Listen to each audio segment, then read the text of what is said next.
Yeah, sure. Why not? Why not? Hi. All right. Oh my gosh. Is Evie. All right. Are we ready to go, yo? We are. All right. All right. Let me bring up the comments page. I was trying desperately to be on time this week. We are only 8 minutes late. Not bad. To be fair. To be fair. You know what I should start doing is saying that we start at 6:30, but then everyone shows up 15 minutes late. Actually, Nico and I wanted to propose if we wanted to start later, say around 7:30-ish your time. That gives both of us a chance to be on, since Evie will be in bed at that point. But that's rough for us because Zach gets over here by 5:15 or so, and we're just sitting around for 2.5 hours. 5:30. Yeah. Yeah. All right, it was just something to play around with. I would love guys. that. Hi, Nick. And- Hi, Crystal. What's up, you guys? But for certain episodes, such as Zach and I were talking about 666, when we do that in a few weeks, maybe we should do it later so that both of you can be on. We'll do something special for that one. All right. What's up, Nick? What's up, Crystal? Steven would still be late. I would still be late. It's fine. Fuck you. Fuck you. But you're right. It's true. All right. Are we ready to start? Yeah. All right. Here we go. On this episode of the Culture Smash cast, Cynthia Ervo faces some wicked backlash. Can you outlast the development hell? it's the Culture Smash cast, episode 660 for October the 30th, 2024. I'm Stephen Lackey, editor of the Culture Smash cast. Tina? I'm Tina Qualls, contributor to Culture Smash Cast. Zaggy Boy? Zach, I'm an idiot, but Professional dumbass. Professional dumbass. I have opinions. Do you guys hear my stomach growling right now? Yes, I heard It's that. so damn loud. I'm a hungry bear. We just got through having steak. Damn. You're going to hurt him. Yeah, for real. All right, so let's do the intro. Join us every Wednesday night live on YouTube and Twitch, starting at around 6:15 CST. Follow us on your platform of choice and be notified when the show goes live. See, if you're a follower on one of those platforms, a subscriber, then you don't have to worry about the fact that I'm always fucking late, because you'll get a notification when we start, right? That's the move. That is the move. So special thanks to Skinny Mixes for supporting the Culture Smash cast. Skinny Mixes are coffee, cocktail, and dessert syrups that are 0 sugar, 0 calories, and 0 to 2 carbs. Head on over to skinnymixes.com and try some of their drink and dessert syrups, such as the white chocolate, salted dark chocolate, and salted caramel. They also feature a variety of cocktail mixes and water infusions. Spice up your coffee or cocktail with less sugar, calories, and carbs. Use promo code CULTURESMASH for a 15% discount on your order. And you can spend $50 and get free shipping too. So you get a really big discount. The pumpkin spice stuff is still happening. We're going to be rolling into Christmas soon, and they'll be dropping a bunch of peppermint things. So there's a lot of cool stuff over there. I love Skinny Mixes drink flavorings. It works out good that they're a sponsor of us because I actually use their stuff. I do have something else I want to show real quick that we might end up getting a sponsorship with eventually, because they sent me samples for my TikTok, and it is called Craft Mix. So I would like to know more. So Craft Mix is really interesting because this happened because I kind of made a decision. You guys know that I dropped soda. I don't know. It's probably been 10 years ago now. And I just started thinking It was really awkward editing our film, and I'm like, oh man, I can't wait to count the sodas you drink. And then you're like, I'm not going to drink soda anymore. So it's just me guzzling these sodas. It's just you drinking all the sodas. So I kind of did make a decision recently that I'm not going to go cold turkey on alcohol, but I'm going to cut it back. I'm just going to roll it back a little bit, because here's the honest truth. It is poison. I mean, you're putting fucking poison in your body. It's a light poison. It's poison light, but it is poison. So I thought, you guys know I like to make cocktails. So I heard about this company. I reached out to them, told them what I was doing, and they sent me a big old sampler pack of stuff. Now, what's interesting about these is you can make them with or without alcohol. They give you a recipe on the back where you can choose to use, where it says add tonic water or water. You can just use alcohol instead. And I have a whole bunch. I have a margarita. I have a coffee one. So I'm going to be trying these over on my TikTok channel. And if things go well, I'll bring them over here too. But they're a really cool company. They're doing neat stuff. So there's that. I'm like, is it thundering outside? Oh wait, no, that's your stomach. That's my stomach.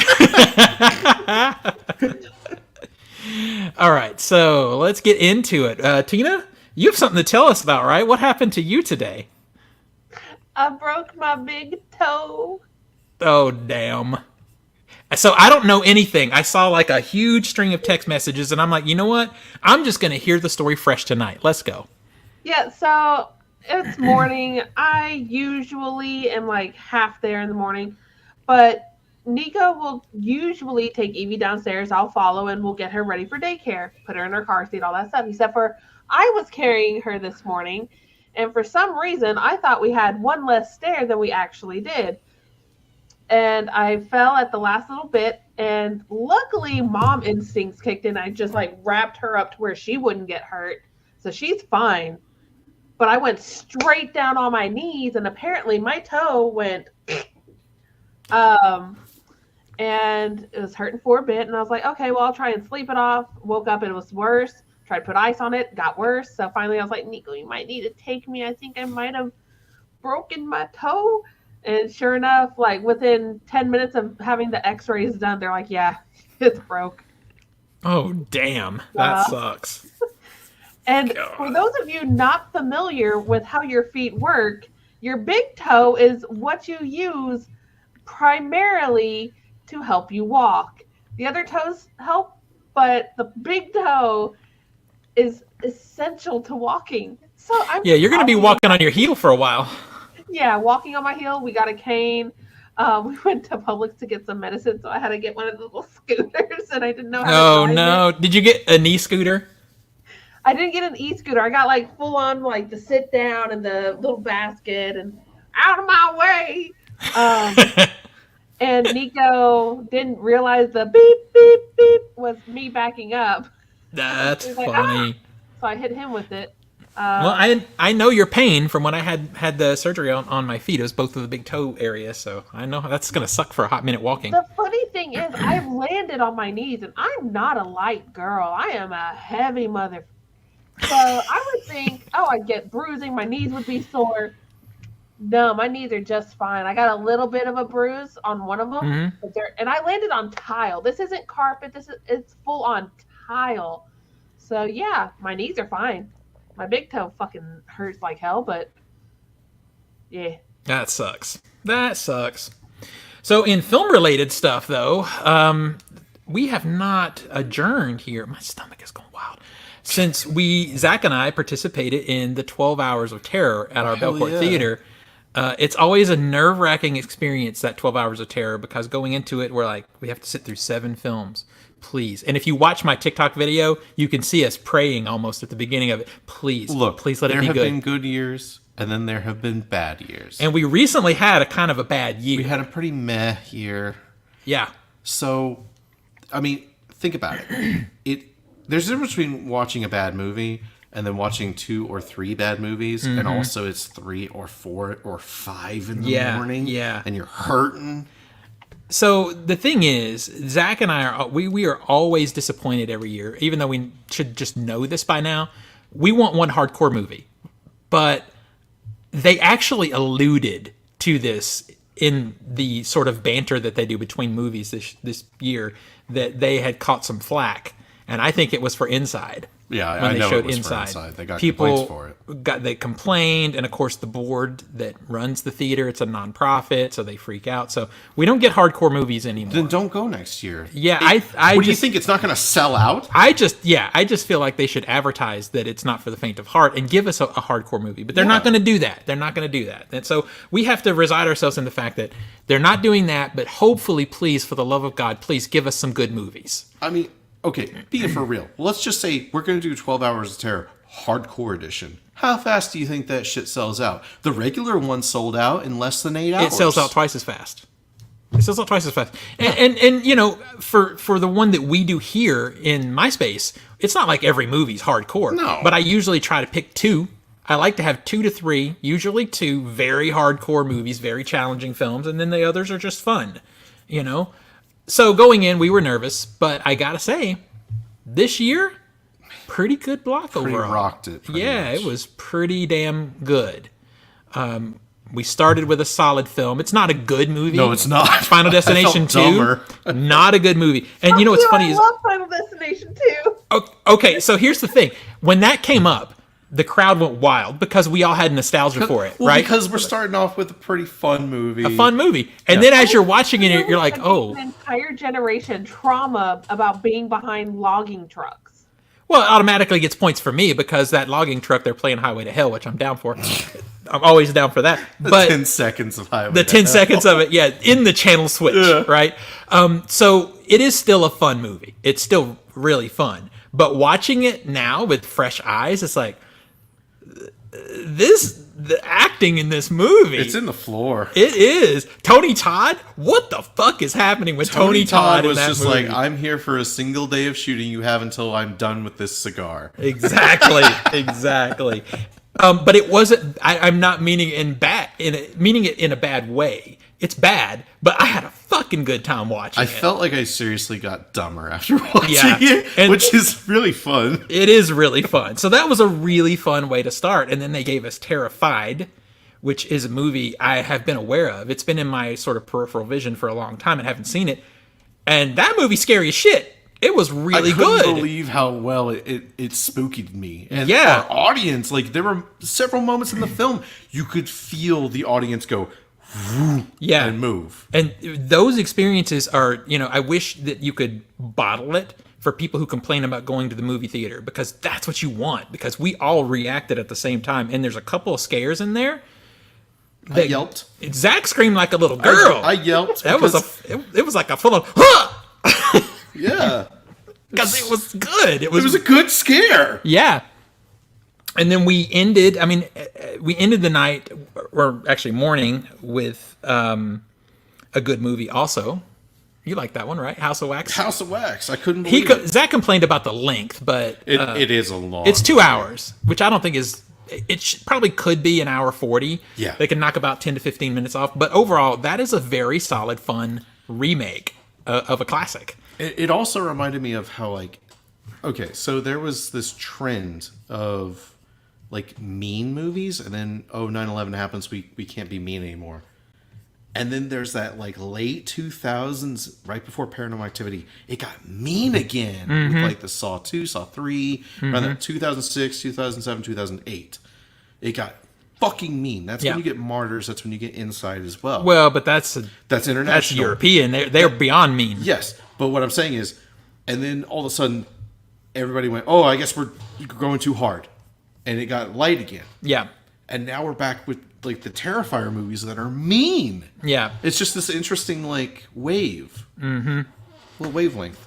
But that one is notorious for the Paris Hilton being in it, and at that time she was on a downturn in the public eye, so a lot of people Well, the were just marketing was see Paris Hilton die. see her die, and her kill is iconic. It's solid. It's iconic in that movie. Now, one thing that happens to her works really well, the thing with the heel. And then That Yeah. is so not cool. Yeah. In that movie. Like, there's another moment too where somebody has a run-in with a pair of pliers, or not, a pair of snippers. the snippers, man. I was, one, kind of shocked it did it, but two, at just how mean it was when Yeah. it did it. It's just like, oops, darn, we cut off part of your finger. It's like, Exactly. oh my God, But to movie. quickly synopsize, we normally take a movie, almost an entire movie, to go out in the lobby and chill, have coffee, There's always that one. and it's just a shitty movie that either is just boring or it pisses us off because they're even showing it. Sugar Hill at 5 in the morning. Sugar Hill, is Ernest at the Ernest, beginning. yeah. We didn't have that. Eyes of Fire. Eyes of Fire. We stepped out for breaks, but we did not stay out an entire movie. No. Yeah, so it was good. Let's see. Marcus is saying excited for Black Rain on Sunday, an American movie just before the election. There you go, Marcus. We are doing. If you're on my TikTok, we're doing Sunday Night Cinema. We're watching Black Rain. So it was a fun time. Tina, have you done anything media related since we last met? Honestly, no. Damn. Nico and I are planning on, well, our date night for this upcoming Saturday. We were going to go to a nice little area and walk around and have fun, but can't really walk. So I was like, how about we see a movie instead? So we're going to try and hit up a movie this Saturday. Otherwise, not really much in the way of media. I'm hoping to see a movie bored. this weekend. I'm so far behind. There's a lot of movies that I need to see. But also, we are right at the very end of spooky season. So Zach and I are going to be doing haunted houses Friday night, at least two. Yeah, so we're pumped for that. All right. Well, then let's get into it, shall we? Let's take a look at this past weekend's box office. Number 10 was Transformers 1. It made $740 million so far. It made $57.9 million over the weekend. Everybody should be seeing this movie. It's really good. Number 9 is Piece by Piece. It made $753 million so far in total. It made $8.9 million over the weekend. Who had this in Film Ball? I need to know. Yeah, that's a good question. Piece by Piece? Let me see. Hold on. I remember someone saying, that's a good buy. Well, because I think it was bought cheap. I don't remember. But The second Piece by Piece was Nico. He bought it for $5. I mean, come on. I mean, it's already... yeah, I mean, it's making money. It's making money. He paid a little over $1 for $1 million. Those are rookie numbers. So number 8 is Anora. It's made $908 million. Wait, 908,000. Sorry. I was like, hell yeah! Yeah, sorry, 908,000. It's 1.6 million in total so far. And that's limited release. It's still unlimited. I think we have 2 weeks before it goes wide. It's not. I know it's getting expanded to two theaters locally here. Yeah, it's expanding a little bit this weekend, and then the following weekend is when it hits its max. And I kind of like doing that because it builds the word of mouth for this movie, because it's not one that people will be like, oh shit, it's a comedy drama thing. I got to go to the theater. But hopefully the word of mouth gets people to go. This movie's fucking good. That's the word of mouth. It's fucking great. Really good. All right, number 7 is Beetlejuice. Now we're in the millions. That one's made $3.1 million. It's grossed a total of $288.6 million. Thank you. So that means we're getting the third one. Oh, no. We're definitely getting a third one. It's already kind of been dropped up. I mean, I think the Beetlejuice was a fun movie, though, to be honest. Terrifier 3 is at number 6. It made $4.7 million. It's made $44.5 million also. We are definitely getting a fourth one of that. That's great. It's the highest grossing unrated film ever. I mean, we talked about it a little bit already, but this movie not only is the highest grossing unrated film ever, it's also the highest, it's the first unrated film to debut number 1 at the box office. It's since the MPAA started. It's just great. I don't even like the movie that much, and I love it. It's great. I love it. That a really trash horror movie is what did this for us. Hell yeah. Yeah. I hope this means we're going to get more unrated movies. That's what I am all for more unrated films. Make your fucking movies and just release them. Put them out there. Number 5. Also make them good. Well, we'd like to. Yeah. Number 5 is We Live in Time. It made $4.8 million. It's made $11.7 million so far. Still want to see this one. I hear good things. Opening new this weekend. Number 4 is Conclave. It opened with a $6.6 million open. I've heard very good things about this movie. I've heard good things about this. I kind of don't care. I'm going to see it this weekend. It's got a good cast. It looks interesting to me. Number 3 is The Wild Robot. It made $6.8 million. It's made $111.6 million so far. And the funny thing about The Wild Robot is it got a boost in ticket sales after Terrifier 3 came out. Yeah, because kids are buying the Wild Robot ticket and slipping into Terrifier, which is pretty funny to me. They were learning from the Freddy Got Fingered days. Mm-hmm. And number 2 is Smile 2. It made $9.5 million. It's made $40.8 million so far. Actually, not a bad movie. I had a pretty decent time with it. And that's saying a lot because I did not like the first one. That's a Blumhouse movie. I know. It's not bad, though. I'm telling you, it's not bad. If I hadn't seen the first Smile, would I enjoy Smile 2? If you have not seen it. Yeah. I think so. I mean, it's not going to... for me, I think it's a 3 out of 5. It's not, mind-blowing. But I had a decent time. What I'm saying is, would I understand it? Yes. Okay. Yes, well, maybe I'll add this one. You would understand it. It has one of the most aggressive product placements I've seen in a long time in a movie, though. Since Madam Web? Yeah. I mean, it might be more aggressive than Madam Web. No way. Yeah. Madam Web literally has a product placement kill the main villain. I know. But this one... Like, the fact that this product placement is even in the movie is kind of funny because it's just so barely written in there. The existence of it is only in there for one line of dialogue to make it have a reason for being. So it's kind of humorous.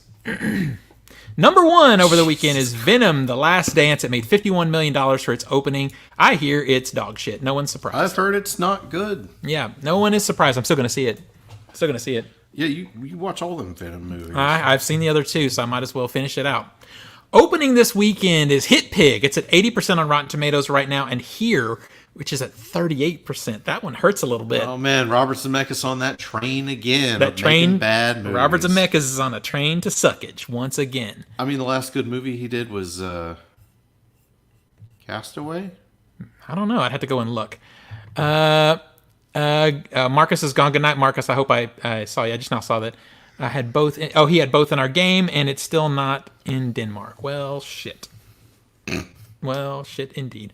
So I guess if you want to see something new, you're going to Hit Pig if you want something good. Kind of a... Yes, Marcus. Don't disrespect Hit Pig. All right, so just quickly, I didn't even put an article in here. I just put some notes because I just want to talk about this real quick. So yesterday, Terry Garr passed away. 1944 to 2024, she was 79 years old. If you don't know who Terry Garr is, she is an actress and singer and comedian. Legend. She had a long battle, 20-year battle with multiple sclerosis.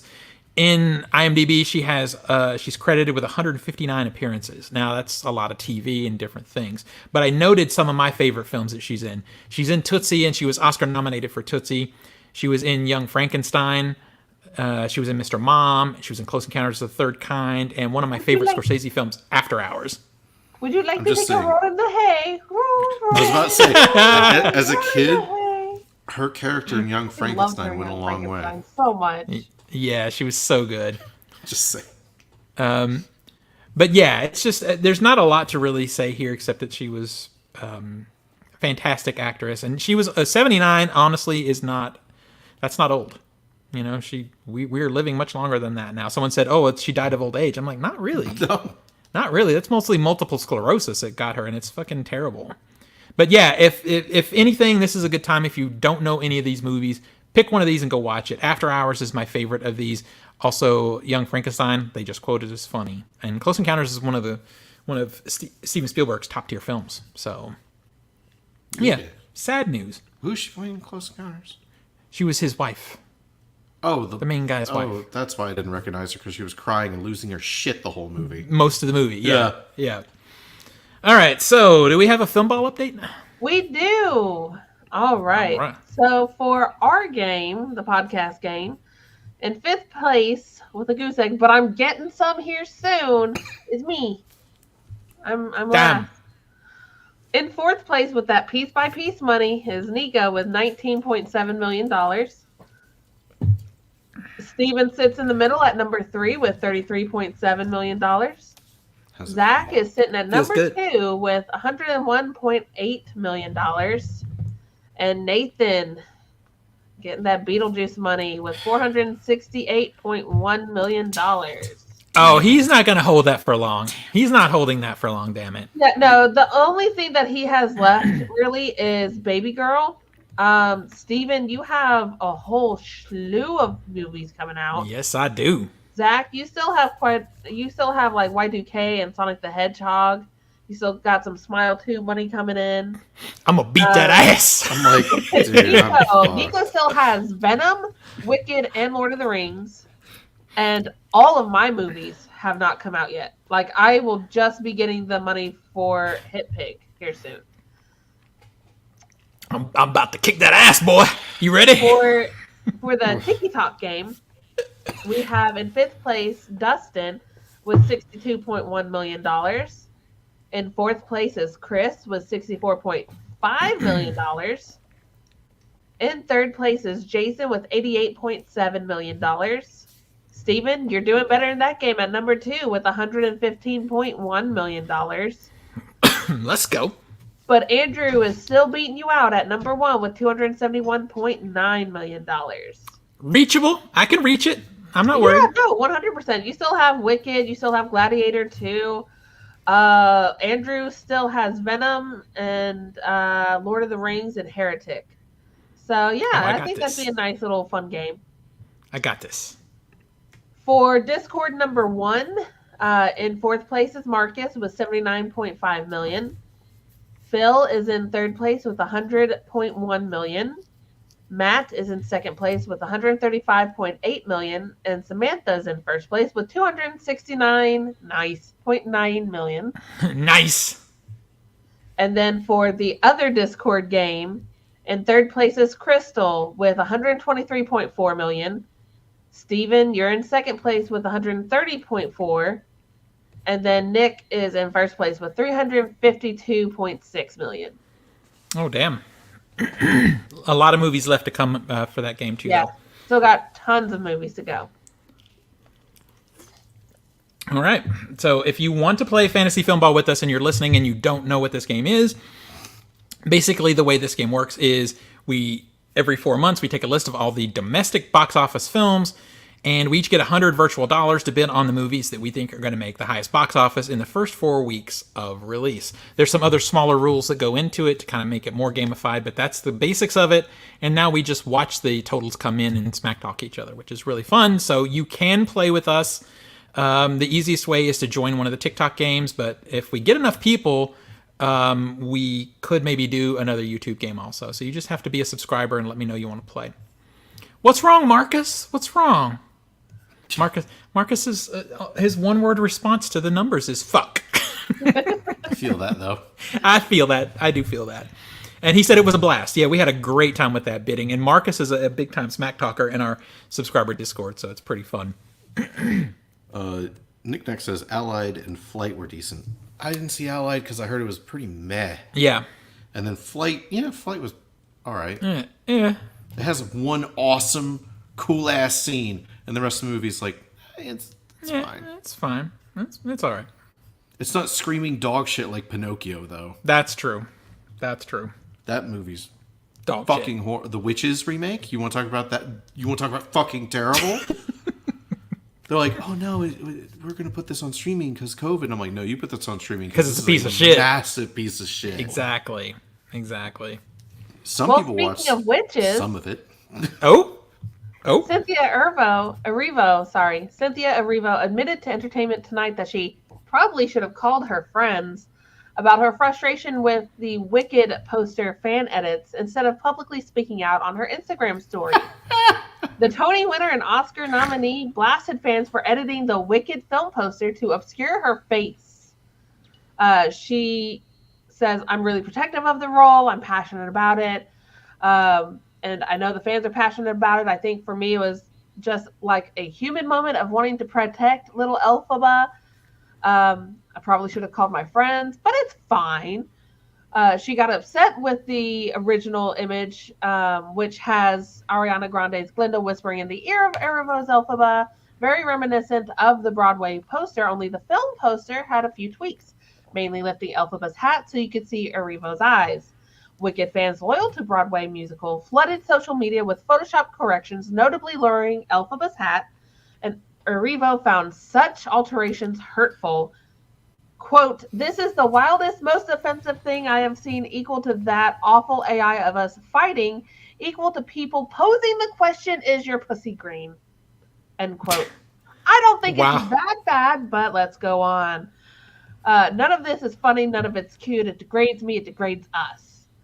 I'm a real live human being who chose to look you right down the barrel of the camera to you, the viewer, because without words, we communicate with our eyes. Most people know the poster is an homage, not an imitation. To edit my face and hide my eyes is to erase me, and that is just deeply hurtful. So then I think Ariana Grande came in and said, I have so much respect for my sister, Cynthia, and I love her so much. It's just a big adjustment period. It's so much stimulation about something that's so much bigger than us. So she's trying to do a little bit of bitch crazy damage on her co-star's explosion of emotions over this fan edit that, I'm sorry, I find not as offensive as somebody asking, is your pussy green? Yeah, that's got to be the worst part right there. Okay. I have thoughts on this, and we covered the story a little bit when it first happened, and this is what I think is. She got a call from the studio. Well, I think this is the reason she got so upset about it.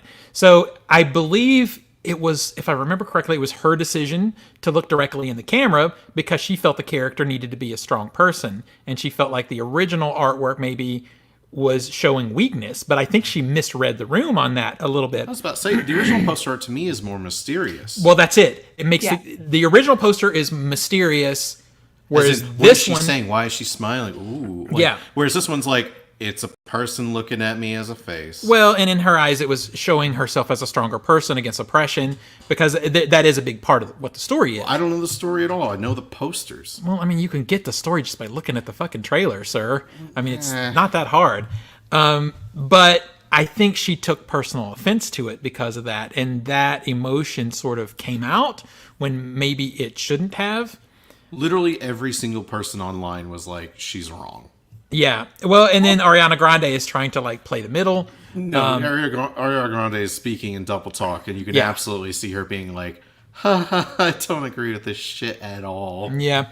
And I think her interpretation of why people did it was misplaced. She's like, oh, they're trying to hide me or oppress me. But the reality is they love the original play and they love that art, so they're just having fun with it. They're trying to find that connection between the film and the Broadway. So they're using that medium of that very iconic, let's be honest, very iconic artwork of the Wicked Broadway musical and essentially recreating it for the movie. Yeah. So I'm not in her shoes. I don't know what pressure she's under. I don't know what she's had to deal with. But I think it was a little bit of an overreaction of a fan just showing their passion for the movie, for the actual. This is not an instance of, if you remember when Star Wars: The Force Awakens came out, how like pronounced Rey and Finn were on the poster, and then you go to the Chinese poster and Finn is this big. Yeah. Because Chinese people can sometimes be racist too. This is not that. Yeah. No. Well, and see, here's my problem. Here's my thing. With Cynthia Erivo's, she wanted to look in the camera because she wanted to stand up against oppression. She wanted to be a strong person, and I respect that. But getting mad because people riffed on the original poster, I think maybe she just got a little bit, pressed, and she should have called her friends first. Yeah. I will say if they had, like, if the studio had altered the poster after that would be different. That would be definitely cause for concern on her side. Okay. Here's a good point in the chat from Crystal. She says and this is true, a lot of people, when she was cast, brought up her being black. So I think that plays into it too. I think so too, because she was coming in on the defense already. So coming in on the defense and then seeing that happen, and then people messaging her about, what color is your pussy and stuff like that. I could see how that all happened, but she learned a lesson. Go to your manager, go to your friends before you go public. Here's a little piece of advice. It's as old as time. Don't feed the trolls. That's true. That is true. Sometimes it's better just to fucking not say anything. Don't feed the trolls. If somebody puts something really nasty on one of my social media posts, I just delete their post. Yeah. I just delete their comment. And if it's really nasty, I give them a block. Because engagement is one thing, but if it tweaks you like that, you get nothing from it. You know what I mean? So I do feel a little bit bad for her because she was just affected, and people are human, and it just came out. I also do think she probably got a call from the studio going, "Hi, this is now a story about our film that you're blowing up about." Okay, so let me... And some people were posting online saying, I'm no longer interested in this movie if it's going to be this whole big thing like this. I don't know if that's true, to be honest. Because think No. I'm sure people said that. Yeah. But coming from a marketing perspective, for someone who works in marketing, not on that level, but does, that was getting a lot more talk about the movie. And you were not going to change the hardcore fans. They're going to see that movie anyway. But now people are curious. Well, why are you so upset? Why blah, blah, blah. That just puts more butts in seats. If anything, she was probably getting calls from her agent, I would say. You're stirring the pot. You're stirring the pot here. Don't give yourself a reputation for being so soft because it'll hurt you in future roles. That's probably what she got. Not the studio, but her agent was like, listen, don't fuck this shit up. Oh, let's see. In the chat, just visited China 2 weeks ago. What? Oh, Lord. And felt like a celebrity. Took over 200 pictures with random people, including their kids. So yeah, Chinese people are. I don't. This is Finish this not the conversation that I want to be having on this stream right now. The sentence. But I think she. The one thing I will say is I think she looks like she's really good in the movie. So I'm just excited to see if it's a musical that I'm gonna like. I do have a few here and there, and we were just talking about this earlier. The marketing for Wicked is wild. They've been out there. They have been out. They've got food out there. They've got custom drinks at Starbucks. Stanley cups. Yeah. Yep. Everything. Makeup. I think this movie is going to be epic when it comes out. It's going to be epic. So, Crystal, I don't know if you saw that I'm currently number 2 in our film ball game, and you are number 3 until Wicked comes out and you defeat all of us. That's fucking what's going to happen. I also think she has Moana 2, so that game is fucking over to me. It's over. or she has Mufasa, and those I don't know. I don't think Mufasa's going to. You don't think so? No. All right. Maybe you're right. We'll see. I think it's going to be a nerd string of Disney's bombs. I hope. Oh, and Marcus, and I am fucking last. You still have time, sir. You still have time. The thing about Moana 2 is that they're not having Lin-Manuel Miranda, which Thank God. I understand why he turned it down, because Moana 2 was originally pitched to him as a TV series. So I get why he didn't want to do that, but now that it transitioned to a movie, I don't know if the songs are going to hit. They got the person who's behind the music for Bridgerton musical. So, yeah, but I don't think it's not going to hit like Lin-Manuel Miranda songs. We will see. We will see. The one I will own is I feel like I really highly underestimated Moana 2. Because that first trailer looked like shit. It just looked bad. And I didn't take into account that it could look bad, but the fan base is rabid for that movie. Really? People love that first movie. She already has a Moana toy for her birthday coming up. So. Yeah, I think you underestimated it too, sir. I think that movie's going to be bigger than we think. Figures. Of course it figures. All I know is, looking at the odds right now, I'm about to put that foot right up your ass. Damn it. All right, let's move on. I think Zach has a story. Yeah. He's very unprepared. Sorry. Well, according to a Bloody Disgusting report, Lionsgate, when we think of Lionsgate, we think of quality. We sure do. Is now working on a movie adaptation of a largely popular video game, specifically the horror video game Outlast. Go on. All right. Though there's no director attached, Roy Lee, who produced recent horror films like Barbarian, Late Night with the Devil, and Strange Darling, is going to produce it. So hear me out. 2 out of 3 ain't bad. I've seen all of those movies. 2 of them are bangers. The screenplay is being written by J.T. Petty, who wrote the story of the original Outlast game. Oh, as God. well as its 2 sequels. Oh. Okay. Okay, let me finish this. Go ahead. Yeah. Then do commentary. Yeah. Much like FNAF, the Outlast games have a surprising amount of lore. It's not really good. That can make for an interesting movie. As Lee explained, the game's, quote, deep emergent lore, sorry, I couldn't help but laugh, has provided a perfect foundation for crafting a film that dives into psychological and physical horrors. Oh, that's bad. Okay. All I know about this game is I tried it. It's hard as fuck, and I give up. You were a pussy. Anyway. Well, it's dark as hell, and I'm a blind man. What the fuck you want? Use your night vision, bitch. I did. Fuck it. You run out of batteries? I did. You suck. I know. Outlast revolves around Miles Upshur, a freelance investigative journalist, and that's about as deep as his character goes. All right. Who understands that some bullshit at... what's the... It's the stupidest. Sir, you have it in the article. No, it's not. Oh well, shit. It's the stupidest fucking place. He goes to this place and to report some bullshit, and spooky shenanigans ensue. He goes pretty to a much psychiatric hospital deep in the Colorado mountains. Yeah, what's the name? It was dumb. It was a stupid name. No one cares.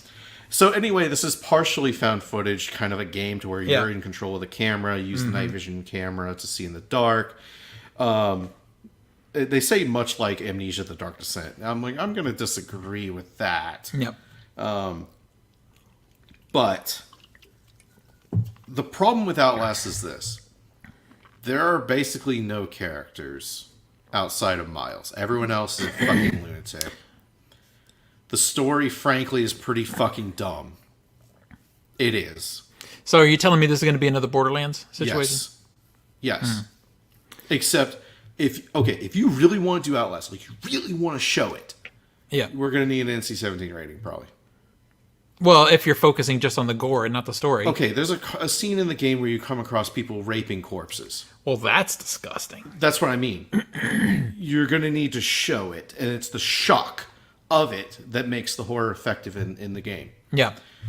It's not lingering horror, it's shock horror. Yeah. It is. The only thing spooky. I can say is if you get a good writer, it just leaves room because there's not a story there. It leaves room for them to use the mechanic of the game and write a story around it. The story involves like spooky demon Nazis. I know. It's dumb. Yeah. So if their example they keep throwing out is Five Nights at Freddy's, we're doomed because that movie's garbage. Well, FNAF at least has the video games to go, this is a huge story. There's a lot of lore, almost too much. Yeah. Outlast is, you're a journalist and you stumbled upon this bullshit. And then also it's a spooky demon ghosts and spirits from this person being tortured. And, well, that's all we got, folks. Bye. And then the second game is you're an investigative journalist and your helicopter crashed and oops, cultists, Christian cultists. And also it turns out the Catholic Church might have been a little bit rapey as well. And there's some psychological damage there. Maybe they grab both games and try to build them together into something. Those two stories do not connect. It doesn't. Yeah, I haven't seen the second game, but it sounds like they don't connect. Yeah. Yeah, they don't connect at all. So it's like, how do you turn this into a movie? And this, my friend, is why Lionsgate is signing an agreement with an AI company for films because the stuff that they're putting out is such garbage. It can't be worse. It can't be worse because they have not had a successful movie this year. I forget the list, but there's like 5 or 6 movies they've put out, and none of them have made money. It's just, of all the video game adaptations you could have chose, you're like, let's do Outlast. And I'm looking at this and going, this is never happening. Yeah. This is going to be a conceptual, like, let's get a writer, let's get a producer, let's get Bruckheimer on the horn and see what we can do. And then it goes nowhere. They should have tried to option the rights to Until Dawn because that is having a huge resurgence now with the remastered game, which is the movie's already shot. Oh, the Until Dawn movie's already shot? Unfortunately, it has the writer of It Chapter 2. Oh, no. Yeah. I mean, It Chapter 2 is not the disaster that like something like Borderlands is, but it's also just not that good. Like, the older It Chapter 2 gets, the less it holds up over time. It just doesn't. The first one's still pretty solid, but it's weird because the original miniseries is the same. The first half is so much better than the second half. So it's just... That's cool, but what if it also had the screenplay from the New Salem's Lot? I haven't seen that movie, but I've heard... Annabelle. Oof. Now that's bad. The Curse of La Llorona? Yeah, suddenly you're going, I don't care that David F. Sandberg's directing. Yeah. This script is going to be fucked. Does not help. Yeah, if he's using that for his... Oof. Yeah, it's going to be bad. And it'll come out in January and make like, $200 million. Yeah. Yeah, on an $18 million budget or something. Because, I mean, we watched that fucking swimming pool movie at the first of the year. You did, because I'm not stupid to go Well, to I had to. But it made money. Damn it. It sucks.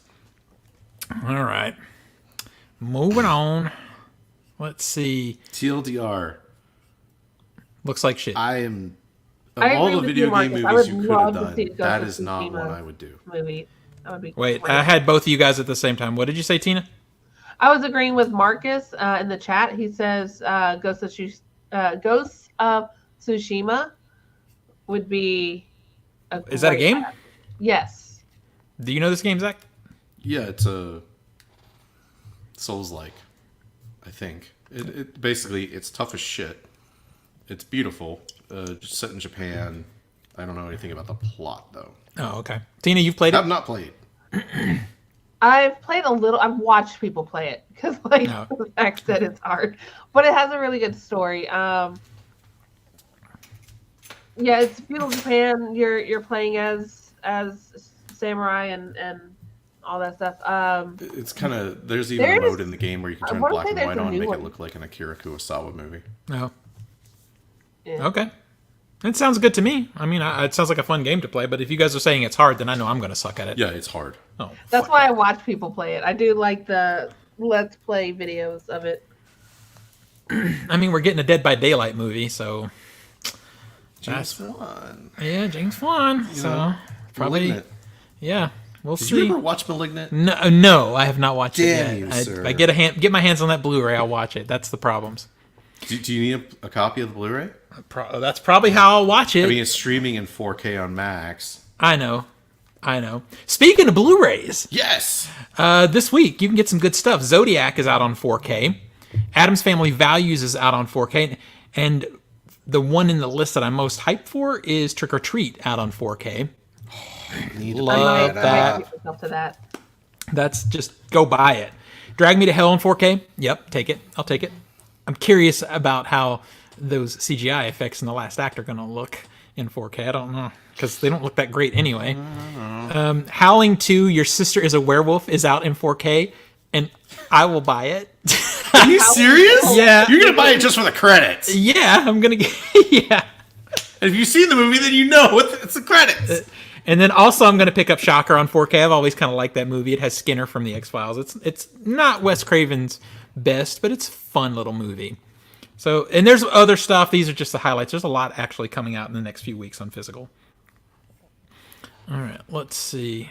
My local store had a Blu-ray sale, so got a few. Nice. Good to hear. And I don't know if it's still going. There was a Kino Lorber sale, and there was recently a Criterion Flash sale. Did you see that, Zach? But Yeah. I chose not to partake because November is around the corner. No Country for Old Men was not on that list, so no sale. Yeah, but we'll be able to get that in November. Man, it's got my name on it. It sure does. Speaking of Black Friday in November, Go on. the Vinegar Syndrome Black Friday thing kicks off Friday. Yeah, I'll be looking at that. I don't know what... I have not done any research, so I don't know what it's going to be. But Vinegar Syndrome, if you don't know, is a boutique studio that usually focuses on garbage films, but like fun, good garbage films. Well, okay. You have to be someone who is willing to spin the wheel, because sometimes it's a good garbage film and sometimes you buy it because the slipcover is nice and then you end up flipping it because a lot of their garbage films are just garbage. But if you know, our friend Will, who's not here tonight, he really usually knows because he swims in the garbage. But it's a really good company, really fun movies, good transfers. So they're having their annual sale coming up, and we will see. So they announced one of the titles that's going to go on. Oh, they did? Yeah. Okay, go on. It's Cannibal the Musical. Oh, yeah, that's right. They did it. They announced it a while ago. Yeah, Gasser Yeah. is doing it, which is a Vinegar Syndrome.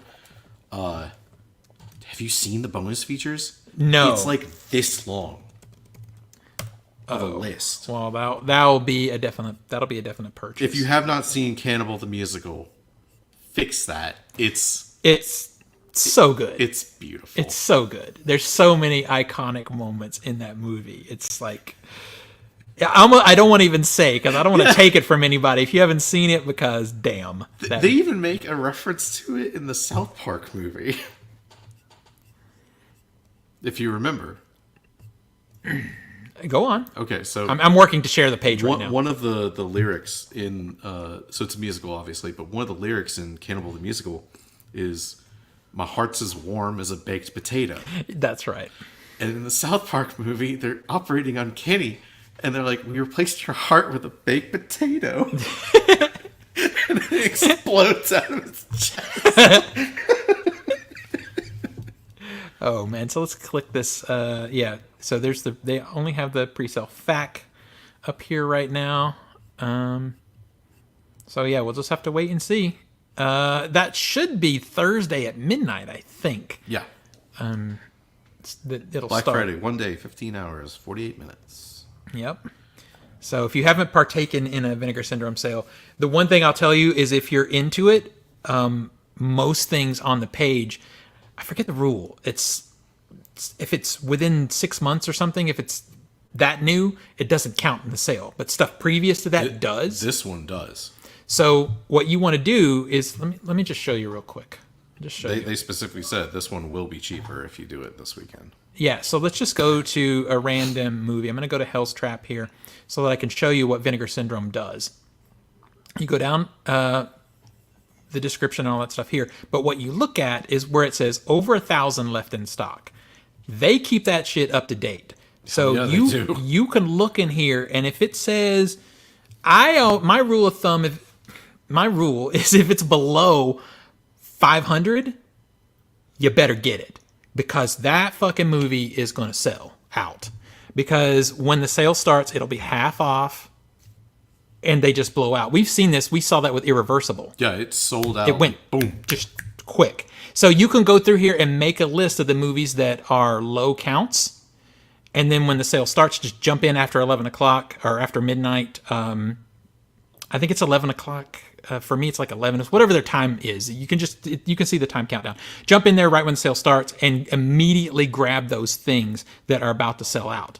Now, what's cool is if you go back and you want something else, you can buy that too, and it allows you to add to previous order.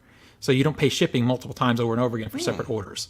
So that's what I always do. I get the things that are low quantity first, and then if I have money left, then okay, I go back and do a second order and just stack it on my previous. So it's really cool. So if you're new to physical media, this is a very, very cool company to jump into. But at least go look at the trailer before you blind buy something, because, man. How's that been, Steven? How's that turned out for you? It has been questionable. Let's just say questionable. I have bought some movies that I do carry a little regret for, but they have fun stuff too. Like, they've done a lot of like 80s cheesy action movies. Like, you can get Navy SEALs from them, Invasion USA you can get from them in a 4K. Yeah, which I think Navy SEALs is like a 90s movie, but it's that same sort of Cannon Group, cheesy action movie feel. There's a whole bunch of Cynthia Rothrock movies. She was like a martial arts person who went acting in the 80s, and she did a lot of Hong Kong kung fu movies, and then came over here and started doing action too. So there's fun stuff. So go take a look at it. Take a look at the sale. All right. I think that about does it for this week's show, unless you guys have something else you want to talk about before we dip on out of here. I went to Casa Bonita. Oh, yeah, that's right. You should have brought that up at the beginning of the show. Casa Bonita. That's true. How was that? So we watched a documentary earlier this year about the... we sure did. What it took to redo that place, like $40 million, something like that. So I was out in Denver for a concert, and you bet your ass I got VIP. It's wild that you got in, because the waiting list is so long. I sent a picture, and if you saw the picture, there was about 70 people waiting to get in. That's with a reservation.